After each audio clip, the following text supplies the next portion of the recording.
What's going on, gang? Well, the time finally came.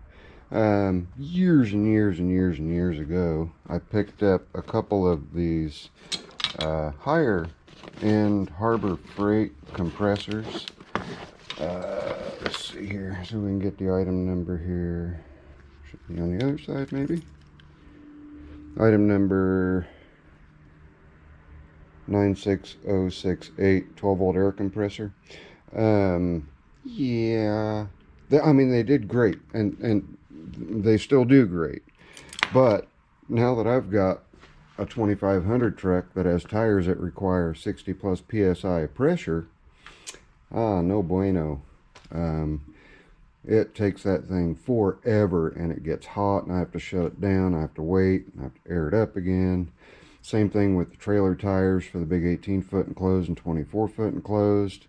High pressure tires, multiplies. I mean, but it's great for, your standard 32, 36, 42 psi tire.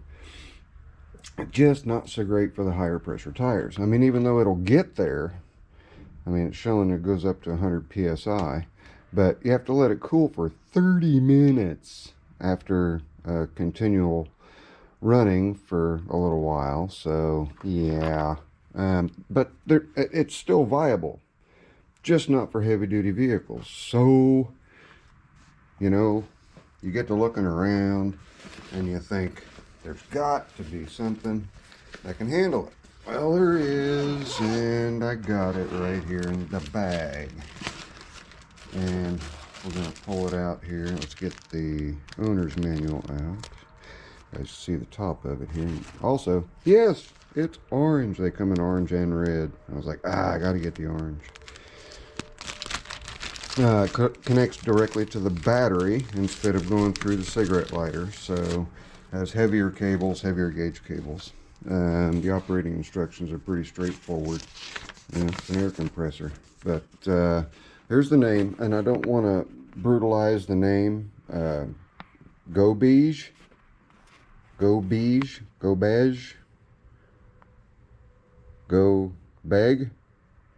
I don't know. You tell me. But it is said that it will, it'll obliterate this guy right here. So I do have a tire that has been losing pressure. I don't know why, so I've got to take it back in. But I've not gotten to the point of taking it in yet. It comes with nice long leads. I think it's 10-foot leads going to the battery so that you can get it to the ground even if you've got one of those silly jacked up trucks with the little rubber band tires on them. It's a 4-wheel drive, okay? All right, let's see here.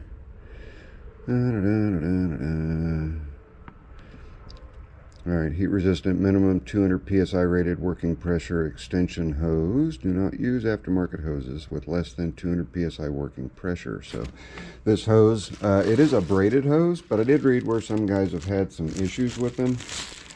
When I say braided, I don't know if you can see here, it's nylon reinforced hose. It's a good long hose. I believe it's 20 feet. Let me just double check here.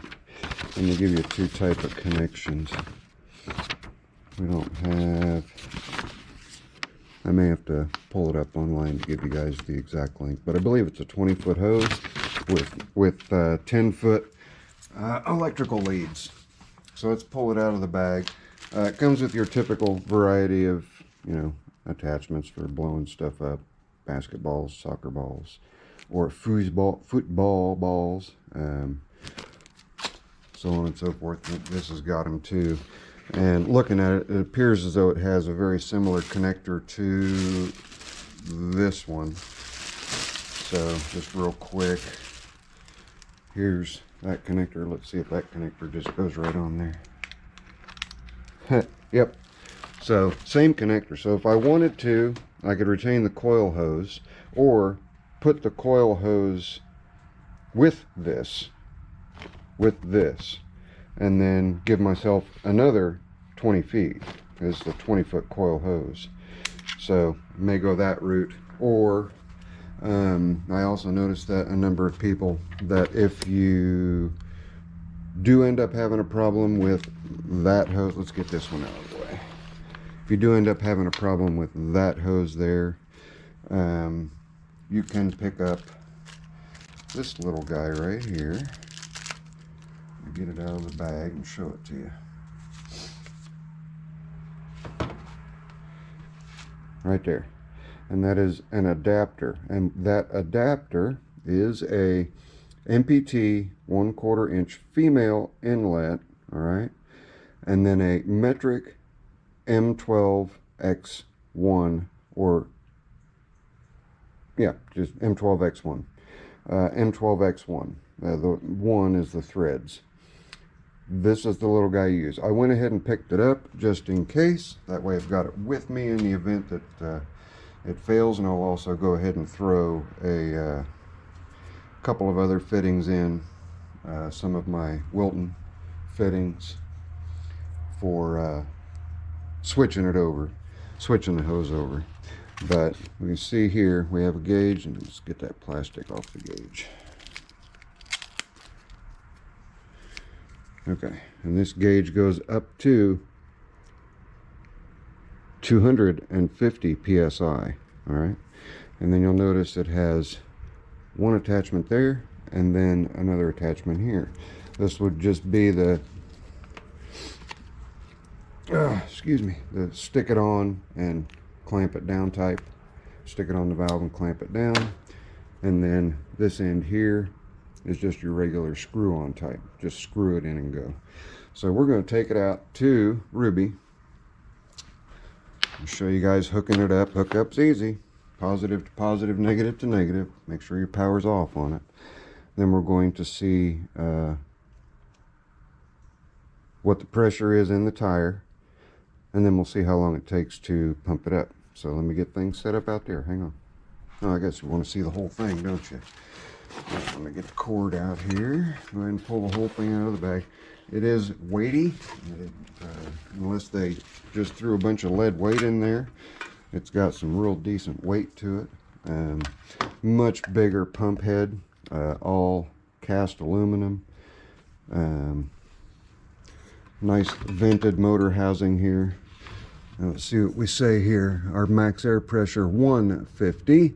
Rated current 45 amps, voltage 12 volts, output volume 160 liters of air per minute, and then consumed wattage is 580 watts. And we do have an overload breaker, which is real nice. Overload breaker. So if it overloads, I would disconnect it, reset, give it a little time to cool down if you're, doing up some big tires, some real off-road tires. And this will also allow you to take this out into wherever your favorite mud hole's at, so you can air your tires down, and then when you're done you can use that to air your tires back up. That's essentially what it was, the market that it was made for.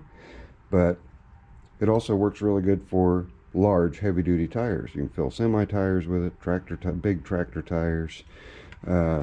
Obviously we're going to fill Ruby's tire with it, but let's get it out there. Let's take a look. Alright, we've got the unit over here, and the cables easily make it over to the battery. So we're going to get her connected. Do positive first, and then negative.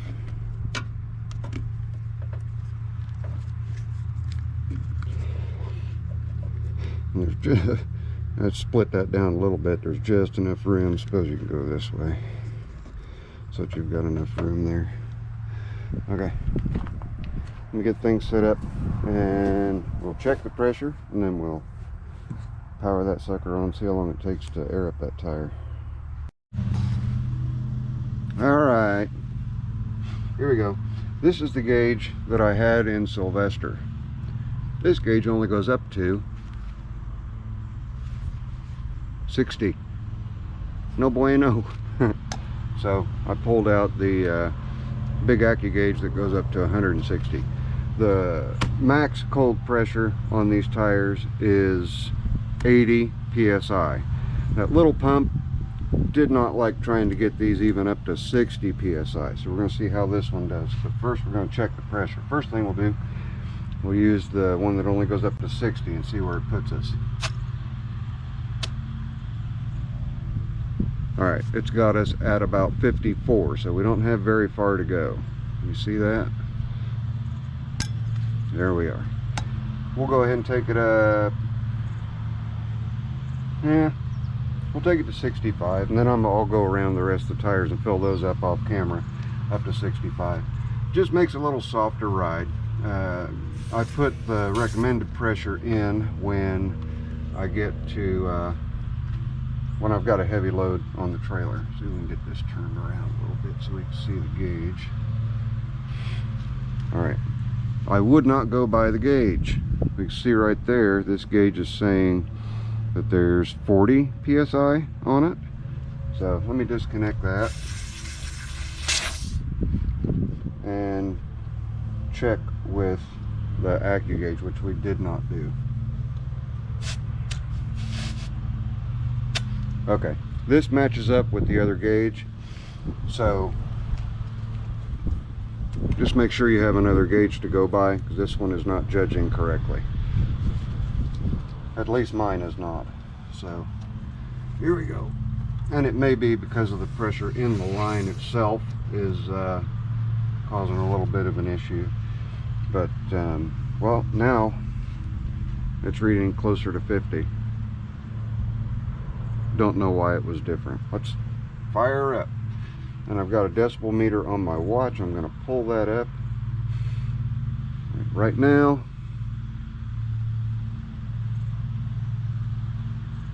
Roughly 47 decibels, standing, calm. Now we'll fire it up and we'll get the decibel meter close to it, see what we have.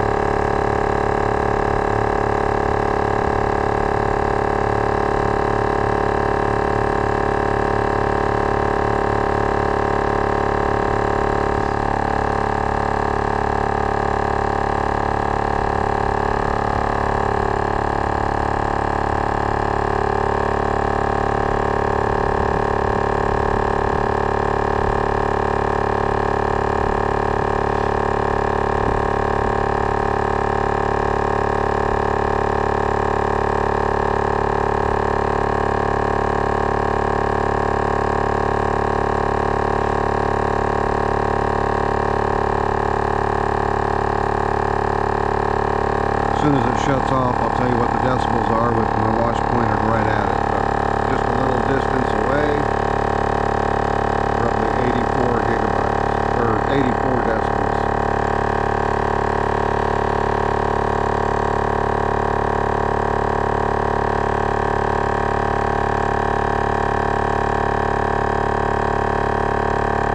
I'm going to take it to 65 according to this gauge, then we'll shut it off and we'll check it with the other gauges.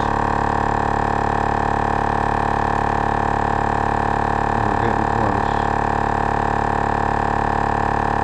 And this seemed to be reading a little bit low, so my guess is there's going to be about 70 psi in there. Okay, we're at 65 according to that gauge. Let's get this off. And we'll use the one that only goes up to 60. It should peg it, should just run it right around. And it did, ran it completely around to the stop. So obviously way over 60. Now let's take a look, see what we've got with the AccuGauge. The AccuGauge is showing about 68 psi. So 3 psi off from that gauge to this gauge. That's nominal. That's acceptable in my opinion. Pretty neat little unit. I like it. It's definitely going to be going into the truck toolbox rotation and the smaller one. is gonna find a home somewhere else. I already have one in Clifford. So anyway, there we go. It took, I don't know, I'll check the time and we'll mark up